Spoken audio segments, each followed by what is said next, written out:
Hello and welcome to the Say It Sister podcast. I'm Lucy and I'm Karen, and we're thrilled to have you here. Our paths crossed years ago on a shared journey of self-discovery, and what we found was an unshakable bond and a mutual desire to help others heal and live their very best lives. For years we've had open, honest and courageous conversations, discussions that challenged us, lifted us and sometimes even brought us to tears. Now we want to share those conversations with you. We believe that by letting you into our world, you might find the courage to use your voice and say what really needs to be said in your own life. Whether you're a woman seeking empowerment, a self-improvement enthusiast, or someone who craves thought-provoking dialogue, join us as we promise to bring you real, unfiltered conversations that encourage self-reflection and growth. So join us as we explore, question and grow together. It's time to say it, sister. Oh, today is a very exciting day. We've got an amazing person with us today, and I'm going to talk to you a little bit about our favourite topic, which is mum guilt. We want to unpack it. We want to talk about the pressures of perfectionism that we all experience, especially over the Christmas holidays. For me, it's already started. We're already doing a day by day countdown. We're at 36 days. So I'm already feeling a level of how am I going to get to the end? And I feel like we've all experienced mum guilt in many ways, shapes or forms, yet it's something that's very unique to us and it lives inside our bodies and we have our own experiences. So we want to start to talk about this as a topic that I think is really helpful for women to get clear on within themselves. Like, what is mummy guilt for me? Why do I feel it? When do I feel it? And how can I support myself to come back into, what's happening now and actually feel more at peace with what's happening?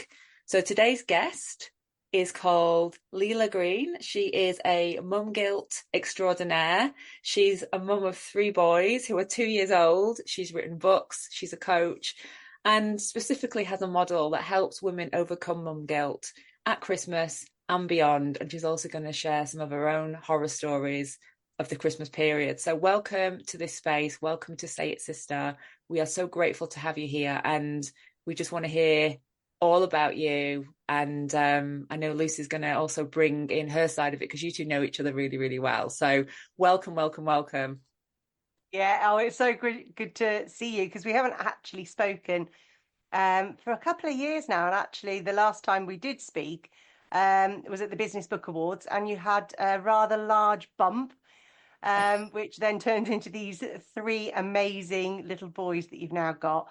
But the way that we met was you and your brother were my book editors, and it was kind of fascinating, the whole process, because you made me feel so held and supported. Without you, my book would never have been born. So I just want to celebrate you for a moment. But then, obviously, the world has changed and you're in a very different position in your life, and your brother's off doing his thing as well. So I'm really just intrigued. How are you today? How are you coping with it all? But also, how did you get to this switch, this change? Well, actually, just after I saw you, so we had this very glam gala awards dinner, like massive pregnancy bump, trying to fit into some kind of stretch bodycon outfit, wondering if you could get away with wearing trainers and needing a chair all the time. And then the next morning, I actually had a really serious bleed, and I was ambulanced into hospital, and I thought I was going to lose the babies that morning. It was almost like a miscarriage. But amazingly, when I got there, the top doctor scanned me and said, "Oh, actually, the boys are all completely oblivious. You're fine." But the other doctors weren't so confident, and they thought I might have an emergency labour. So just literally like 12 hours after I saw you, and we were looking all glam and lovely, I was in a hospital trolley, and my husband was like coming back from work to meet me in the labour ward, and he was like, "Why are you in the labour ward? It's not time." So yeah, that was a really crazy time. But I think that sort of typifies this experience of mums who are trying to kind of carry on before they leave work as if it's not there, as if it's not happening. And I know it's not just me, because I've spoken to other mums about this, and you almost feel like you have to double down on being a brilliant employee and getting everything done, because you don't want the fact you're growing a baby or babies, to make a difference, to show that you're less committed to your clients. Because, you know, I wasn't less committed to my clients. I wanted to be there at that party and everything. But I was kind of running headlong at it. And instead of thinking, I need to slow down before I go on mat leave, you know, I was trying to hand things over and stuff like that. But I was also like trying to launch new products. And my brother, who I ran the business with, was like, what are you doing? Like, we don't need this. Like, we don't need to launch a new product now. Why don't you just take it easy? Like, especially as you've been hospitalized. Like, come on, man. And I was like, no, I'm a female entrepreneur. I can keep going. I can have meetings in the hospital cafe. As long as I get sound cancelling headphones, I'll be fine. And I look at that and I'm like, what are you doing?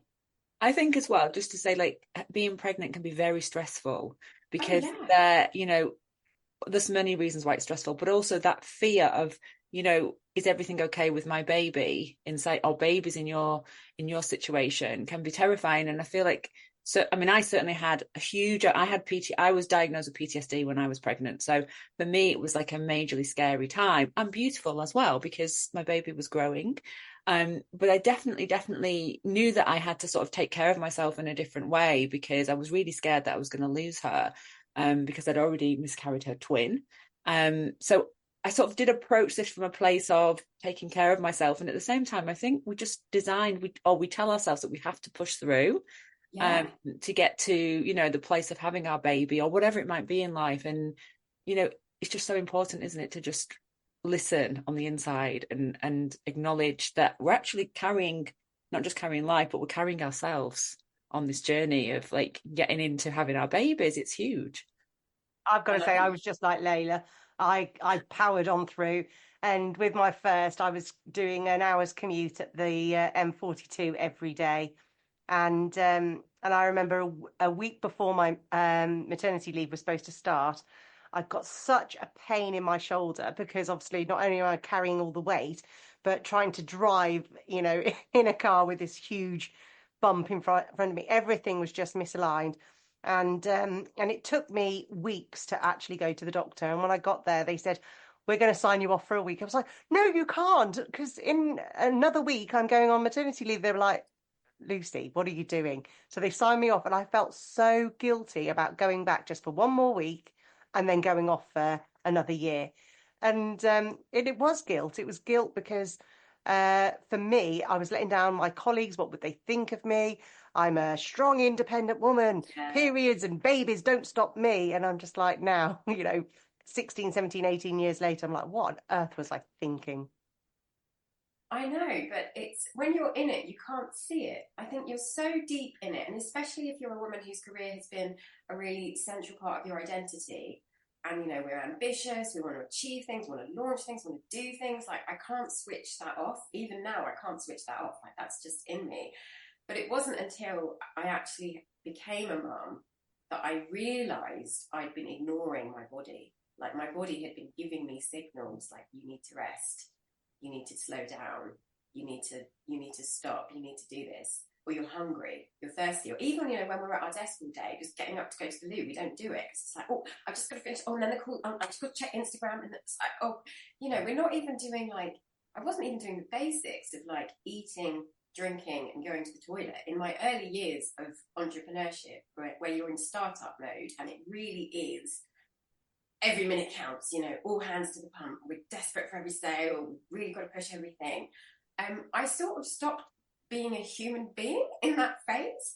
And looking back, it's frightening how easily I could ignore these signals that were coming from my body. Like, you need to go and get some lunch now. It would often get to like 3-4 o'clock and I wouldn't have had lunch. Yet when I was pregnant, I was like, well, you've got to eat. You know, you're nourishing 3 babies. You've got to like stop messing around now. You've got to kind of take this seriously. And like you said a moment ago, Karen, I had 2 miscarriages before this pregnancy. And the miscarriages I'd had weren't from high-risk pregnancies. And this was like super high-risk pregnancy, like red flags all over the show. And we were having scans every 2 weeks. And I was hugely anxious every time that we had a scan that it would be ending in bad news. So, you know, on the one hand, I've got this emotional anxious journey that I'm on, I've also got the physical implications of having 3 babies and the burden of that on my body. And then my brain is going, la la la, you're a female entrepreneur, don't worry about anything that's happening down there, just push on through, don't let anyone down. And as you can imagine, that's just not going to work. Yeah, and it is hard, isn't it? Because you don't want to think the worst stuff, because that's not going to help. And yet you're going through this experience and there are valid fears. And I think we're all taught to disconnect from our bodies and to not listen to what we need, including like going to the toilet. You know, we just hold it a little bit longer, and it becomes something that becomes quite unsafe for us, because, you know, sometimes we're at a point where we are so stressed or so burnt out or so overwhelmed that it's quite hard to get back to our center, or to get back to a place that feels like, you know, that's healthy for us. And that's the danger zone, I would say. It sounds like to me you've been on a huge journey of listening, you know, to what you need on the inside, and then taking that energy and that information out into the world. And my guess is it's not about perfection, that it's actually about something that feels much more real. I mean, you've got three 2-year-old boys and you're a working mum, so there's already a lot in your space. Tell us a little bit about that, because you have learned a lot through what I'm hearing is a woman who's learned a lot, had a lot of experiences, and is connecting deeply to that, you know, and helping others. Yeah, definitely. So just to pick up on your point on perfectionism, I used to be a bit of a perfectionist, and Lucy has worked for me and will know that I have high standards and I can be a bit demanding. And sometimes people can't, like my brother did find that kind of annoying about working with me, because, you know, it's like if we can get away with an 8 out of 10, I'm like, yes, but we can make it a 10 out of 10. You know? And actually, that generally does us quite well in our careers. With people who are like that get promoted, you know, we deliver the goods every single time. If there's a problem that needs fixing, you know, we'll be there, we'll be sorting it out. And so from a kind of professional perspective, I think my perfectionism got me through Oxford and got me launching successful businesses, and actually worked quite well for me. But the darker side of it is when what I found in motherhood is that, you know, you can't even be a perfectionist with 1 baby. And trying to be a perfectionist with 3 babies, you will make yourself ill. So just after I got discharged after that bleed, we went to a training day that the Twins Trust, which is a charity for twins and triplets, run. And it's kind of like NCT, but just one intense day. And they gave us these worksheets with how many hours we thought each different baby task would take, like feeding, nappy changes and whatever. And however we totted this up, and like my husband works in a hedge fund, but he's much better at numbers than I am, we couldn't make it 24. It's like there's more than 24 hours work in 24 hours. How are we going to do this? And subsequently, it has actually been proven in an academic study, it's something like 28 hours, 12 minutes work a day. So even before the babies arrived, I was like, anything that isn't essential to survival, we are just going to have to ditch. Because looking at this as a project manager, you know, we've got to think about resource allocation, and things are tight. Margins are extremely tight here. So we're looking for efficiencies, you know, like first up, we've got to hire someone. So we've got a maternity nurse in who could teach us all the hacks and the time-saving ways and better set up routines. And it's like, okay, we need her to show us how to be efficient. And then we need to just trim everything. And as part of that, ditching the perfectionism, also comparison comes into it. Because, you know, I came off Instagram, I came off socials for a year because, you know, you look on there and there's all these, like, even in the twin and triplet community, like, immaculately dressed children in perfectly matching outfits in homes that look like interior magazines. And then you look around yours, and we mentioned earlier, like, the fact that there's laundry hanging everywhere and, you know, like sticky formula milk splattered up the wall and just piles of bedding and nappies. And my life doesn't look like that. Everything's chipped, all the furniture's chipped. You just get to that point, don't you, when you're just like, oh my God. I know. And it's like, how are they doing that? So actually, I felt I needed to remove myself from those sorts of environments, because otherwise it's like society or social media is saying, hey, mama, this is the bar and you're right down here and you're never going to get there. How do you feel about Gotta that? say, I am so glad my youngest was born in 2007 when Facebook was invented, because and then Instagram wasn't even a thing. And so I didn't really have that comparison. And I took the lead from the elders in my life, and my nan, who'd had 10 children in a three-bedroomed council house back in, the 50s, 60s. And she just said, Lucy, it's really simple. If your baby cries, pick it up. If it's thirsty, give it something to drink.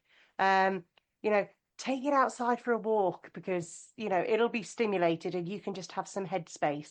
And this is from somebody who was born in 1913, just giving me that because I didn't need to go. Well, I didn't have any of this social media telling me what motherhood was, but it all changed with my second child by the time we got to school age, because then it had seeped in and every new gadget and toy and gizmo and all of those kind of things, and the rush to the best birthday party or all of those kind of things, it just got insane. So I really feel for any mothers right now who, and I think you did the right thing, switch it all off.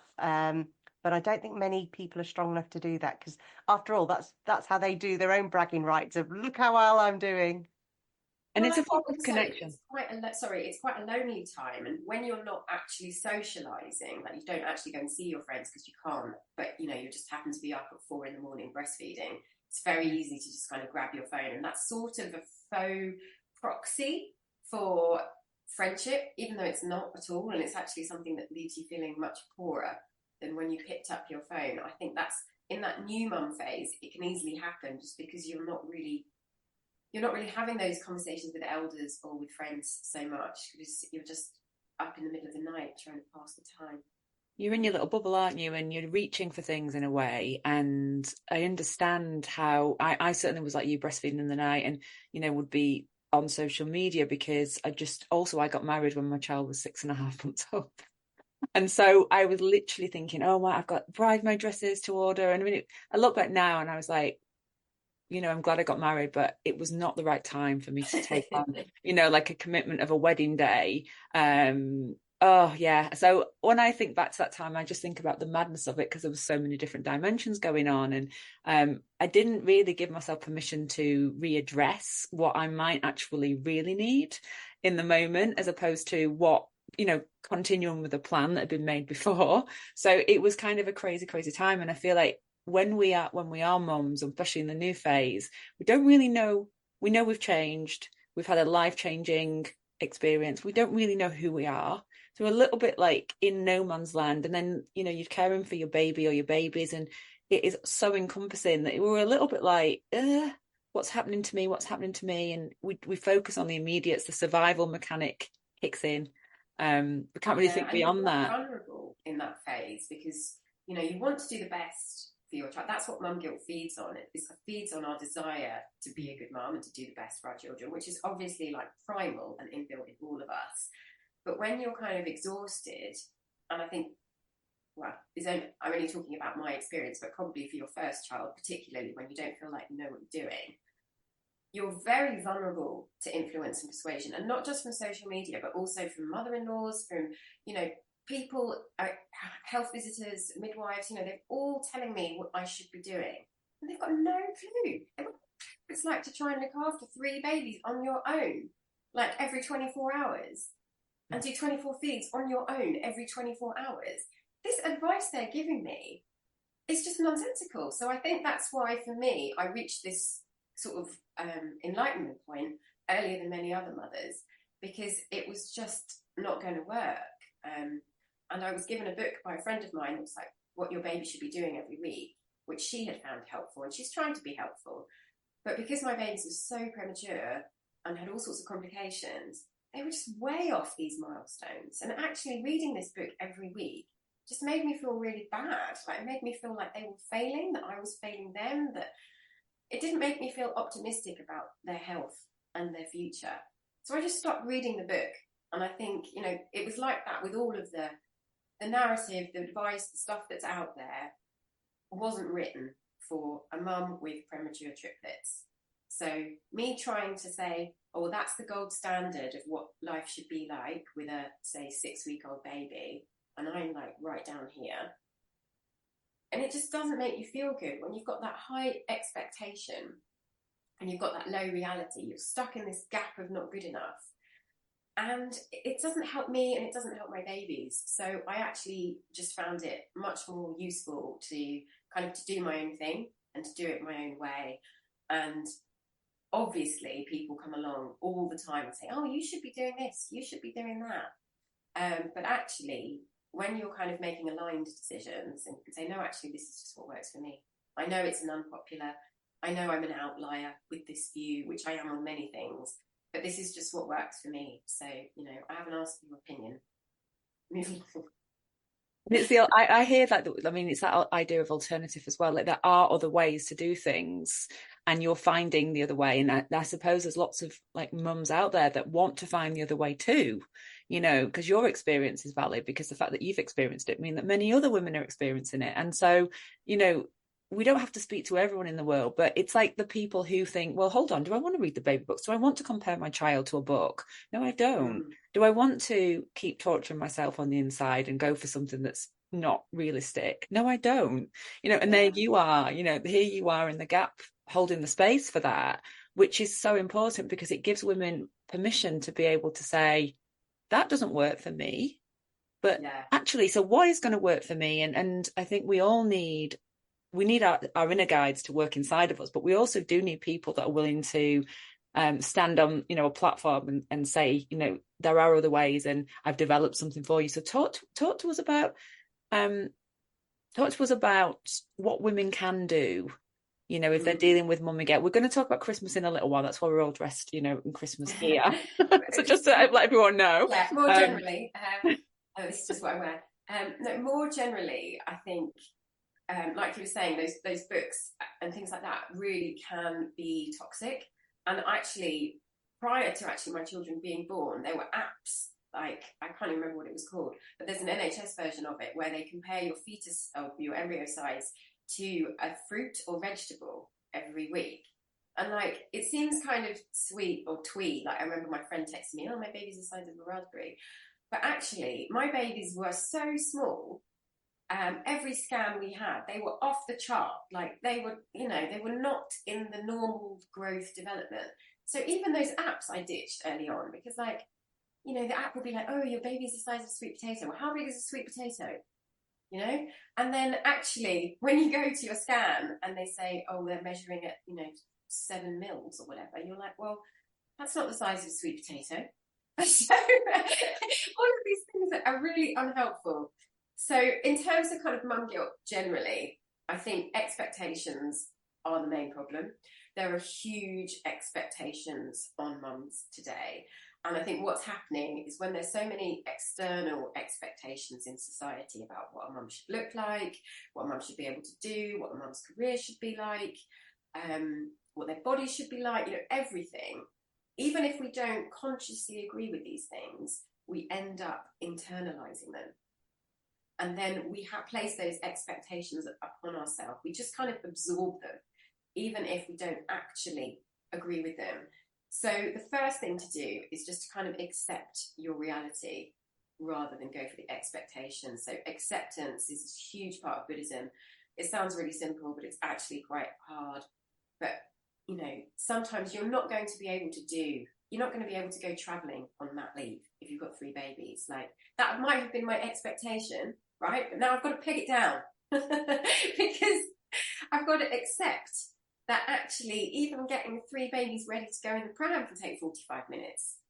And then we've only got like another hour and a half before they're going to need another feed. So it's not really going to work. And I think because there almost seems like taboo around motherhood, we have these expectations. And then when it arrives, we're like, hang on a minute, I'm way off. I'm way off where I thought I'd be. I'm way off where everyone else is. And that's really not helpful at all. So shaking off those expectations. Next one is priorities, not perfection. So we've spoken about perfectionism before.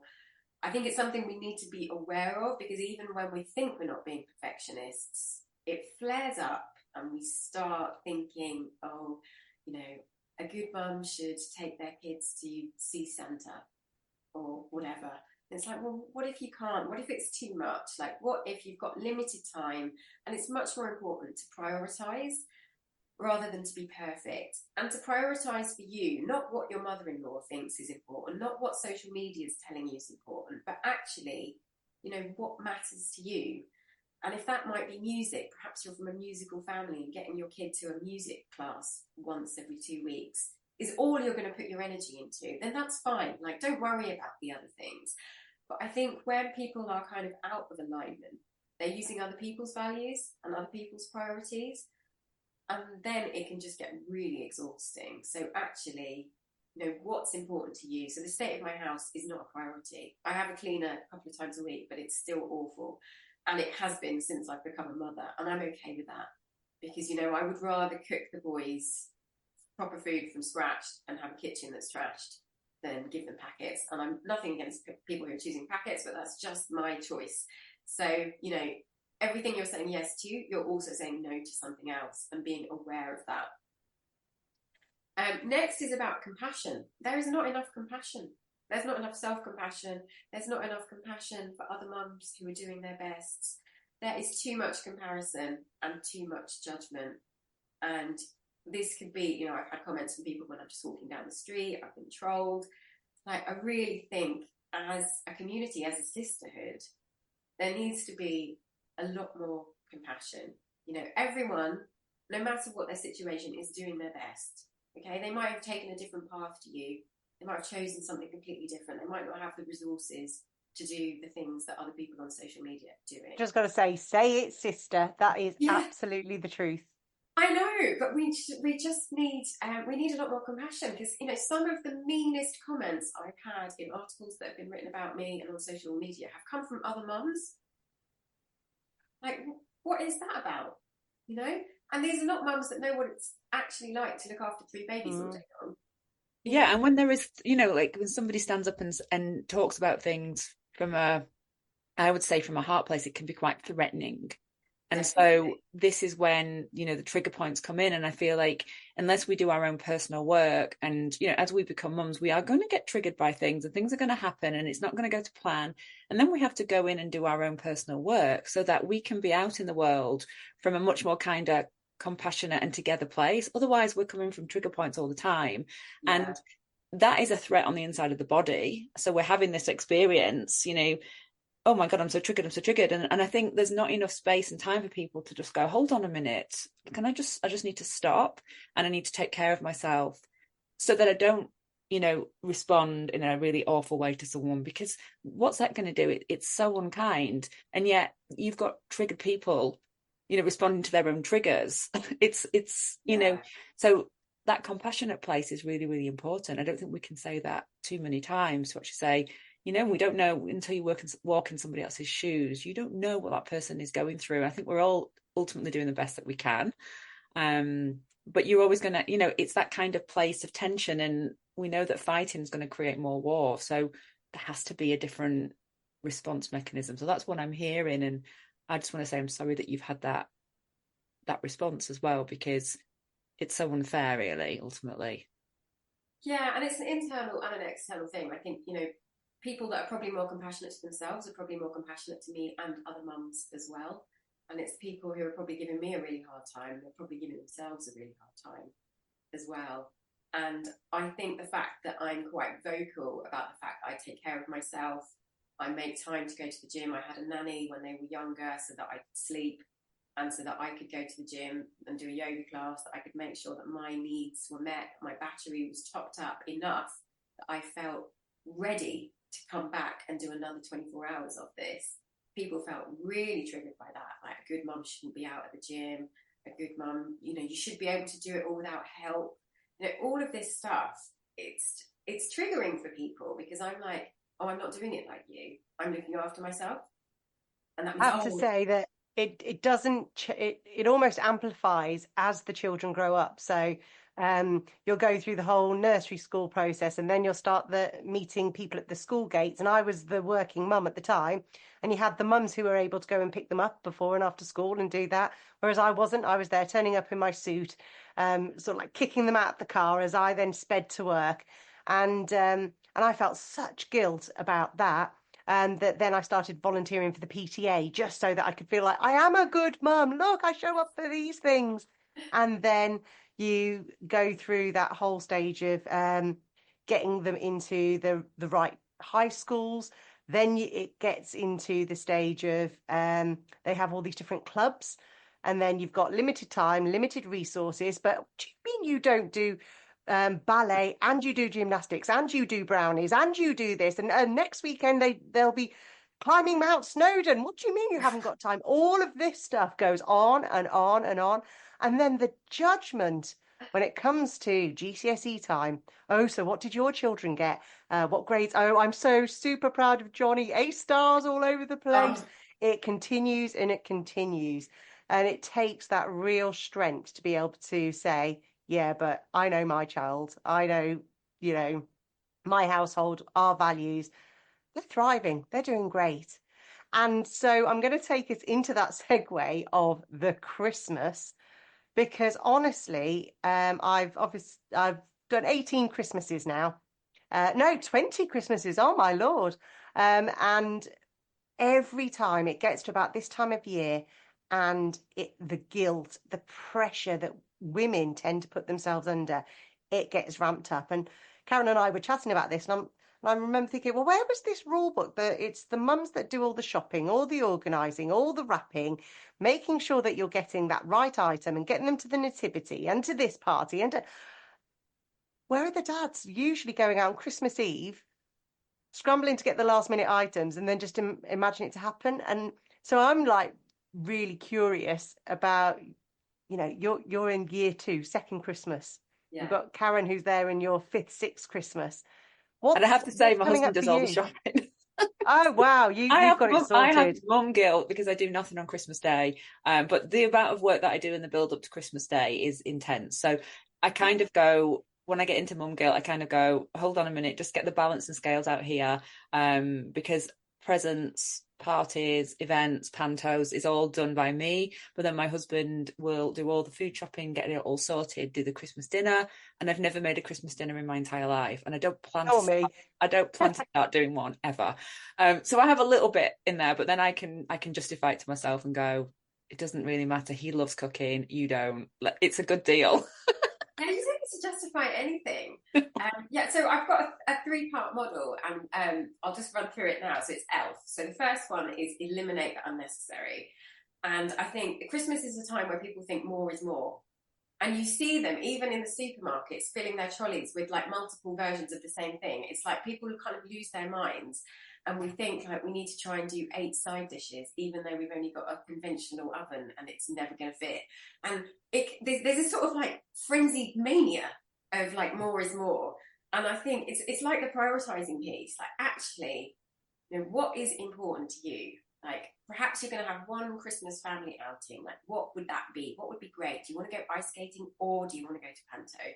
Like we don't have to do absolutely everything that gets advertised to us, because right now, retailers, marketers, this is their peak season to get us to spend, and we can get into this kind of like frantic rabbit in the headlights moment. So I think it's really important to just eliminate the unnecessary and do what matters to your family. And your family might have completely different traditions to other people's family. So growing up, I'm mixed race, and my dad's side of the family were Muslim. So, they had very different celebrations and ideas and things, and other people might thought our family was a bit odd, but, it doesn't matter. It's just what kind of works for you. And then the second point is L, let people help you. Now, this is exactly what Karen was talking about, because mums in general feel like they have to be these self-sacrificing martyrs, and I'm so done with that. But Christmas can kill you. Like if you don't allow others to help you, why should it all be on one person to do all the planning, all the organising, all the cards, all the inviting, all the event booking? It's just too much work. And actually, other people are often willing to help. But we have this tendency to say, no, I don't need any help. I can do it on my own. And even with the cooking, if someone wanders into the kitchen and says, oh, do you need a hand with anything? Be like, no, we've got it all under control. Whereas actually we should say, yeah, can you just peel some potatoes for me? That would be great. Like we don't need to try and do it all on our own. And then finally, F, forget what everyone else is doing. And I think this is really important in the social media world, where you will see influencers having the most aesthetically perfect, curated experiences with their children who are having the most amazing time, and you haven't got a hope in hell of recreating this. Other people might be spending absolute fortunes on presents for their children, money that might be putting them in debt even, because you don't know what's real on social media. So I think looking around at what everyone else is doing and thinking, oh, well, if everyone else is going to see Santa at Hamley's, then I better spend the £100 that cost for my family too, because otherwise I'm a bad mum. Just like, no, it doesn't have to be like that. We really just need to focus on us and what we're doing, because there's so many possibilities of things that you can go to, spend your money on, decorations you could make, things you could cook. Like we can't do everything everyone else is doing. We just need to focus on what we want. To say I grew up, well, probably most of us did, in the 80s and 90s, where everything was tinsel, bright, colourful, a little bit cheap and tacky. And to me, that is Christmas. So when I see these trees and this decor on Instagram where it's just white with a touch of pink or something, I'm like, ugh, that's just not Christmas. And so my daughter said to her dad about their tree that they have at their house, said, I'm really sorry, Dad, but I so prefer Mum's tree because it's a memory tree. Because since they've been little, we've had a different decoration bought by either us or friends or family, and none of them match. They've all got different names on or whatever, but I can place every single one. And as we get them out of the box and start decorating them, the girls are now saying, oh, I remember Nanny got me that one, or we got that one on holiday here or whatever. And it becomes a memory tree, and it is bright, it is tacky, it is all over the place, and it is our perfect Christmas. So I'd just really like to hear, before we find out where people can get in touch with you, what's your favourite Christmas tradition that is low guilt? Well, my favourite part of Christmas, and this is from before I had children, is the songs. I love Christmas carols, and I'm in a choir. So every year there is some form of Christmas concert, even if it's just singing at a craft fair. And now my babies come and watch me sing. And I really love the magic of Christmas music. I mean, I also love Buble and, all of the Christmas songs that are on the radio. But the music is a really special part of it. And I think that's something that, now my kids join in with jingle bells, and we've got these little shakers with bells on, and they love it when you go, hey. So it's the cute things like that I want to try and kind of keep going as traditions, rather than it just being all about material spending, panic buying. I hate shopping, so I'm not going to get caught up in all of that. That just feels so stressful to me. I want to try and keep it kind of pure, and like you say, the things that you remember from your own childhoods, which in my case would have been all the tack of the 80s as well. Yeah. What about you, Karen? Well, you know what, my mum was over yesterday with my dad, and so they went off and they made crackers, but they're like handmade crackers.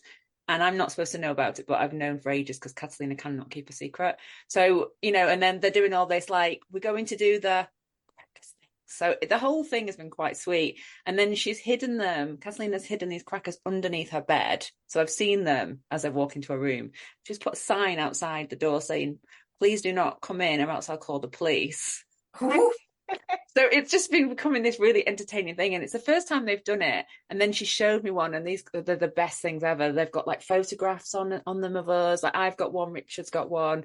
They're just so tacky but absolutely brilliant. So I feel like this could be a new tradition for us for as long as they want to go off and do that together, because it's like God knows what's on the inside, but it's fabulous. So I mean, for me, it's things like that make you laugh, that there is an effort that's gone into it. There's a lot of love that's gone into it, and it's just fills my heart with joy. And I feel like, you know, we are really thinking about something that's about celebrating. It's about love and connection. I think these crackers are everything for me. So if I didn't get anything at Christmas, I'd be very, very happy just with these crackers. They're just gorgeous. So I think it's that we're all looking to create, but we get caught up in the negativity or the selling. And we're driven, you know, we are driven from our guilt and shame in some ways if we get it wrong, you know. So I think keep it simple. I think for me, it's all about simplicity. How can people find you? Where will you be? So I am Leela Green. I'm on LinkedIn, and I've got a weekly newsletter. My Mama Mag goes out, and you can sign up for that at leelagreen.com/mama-mag. And that's all kind of about crazy things that are happening to me and my triplets, and also practical mama empowerment. And you're very active on LinkedIn as well. That's the other thing that I did want to say, that you know, it's been so heartwarming to see what you're talking about on LinkedIn, and, you know, giving this greater platform for mums, working mums, you know, who are probably trying to like work many different dimensions, and bringing in the reality of what we experience in our bodies, because there's a lot goes on in our bodies that we don't tend to talk about and then try to override. So I just want to say thank you for taking your work into LinkedIn and making it a safe space for women to learn and to share. And I doubted myself on this. So I did actually come off LinkedIn. I had been kind of posting maybe once a month or something after I had my babies, just because, you know, as a female entrepreneur, you feel like you get forgotten quite quickly. So I felt like I still needed to kind of remind people of my existence. But when I started talking about mum guilt and how I was feeling and my mindset and the tools I was using and challenging social norms, I got some really nasty comments. And these were actually from mums. We mentioned earlier the mum judgment thing is horrendous. And it upset me so much, I came off the platform for a while. And I have started an Instagram, which is kind of a bit more frivolous, which I also use at triplet_supermama. And I was like, oh, maybe you just can't talk about parenting and motherhood on LinkedIn. And then a lot of my friends in the entrepreneurial community were like, you get idiots everywhere, Leila. Yeah. And it's true. And it's not many, is it? It's always like one or two people versus the hundreds of people who are really lovely and supportive. But you just remember those cutting words of those one or two people. And then I thought, yeah, you know what? I'm just going to go out there and say it. And also, I think because I'm not in a large organization, I'm not an employee, I'm at liberty to say things that other people may not feel comfortable with saying. So I think within the kind of freelance entrepreneurial world, people are quite open, but I'm noticing that it's less so with employees, that people are worried about who might read it or what their boss might think. But I feel like the more we just put this stuff out there, the more we normalize the conversation. Please don't stop. I mean, I do really feel like all of us are women, you know, we're all mums and we're all entrepreneurs, we're all self-employed. It's so important that we keep speaking up, using our voices, because it gives other women permission and a level of safety to be able to do the same thing, even if they're doing it, you know, just within themselves, and having a conversation within themselves and admitting what they're struggling with or what's happening for them and what they need more of. So I feel like, you know, this is the space for you, and we're so glad that you did come here today. I'm going to hand back to Lucy. Yeah, so the year ahead, when we think about, you know, setting intentions, we want more. We want more of saying it, sister. We want more of banishing mum guilt. And just for the rest of the season, please remember, you can have your own little elf, and that will really make your Christmas a special one. So to all our listeners, to Leila, Karen, wishing you a very happy Christmas. So thanks for listening, and we can't wait to welcome you next time. Until then, use your voice, journal, speak or sing out loud. However you do it, we hope you join us in Saying It Sister.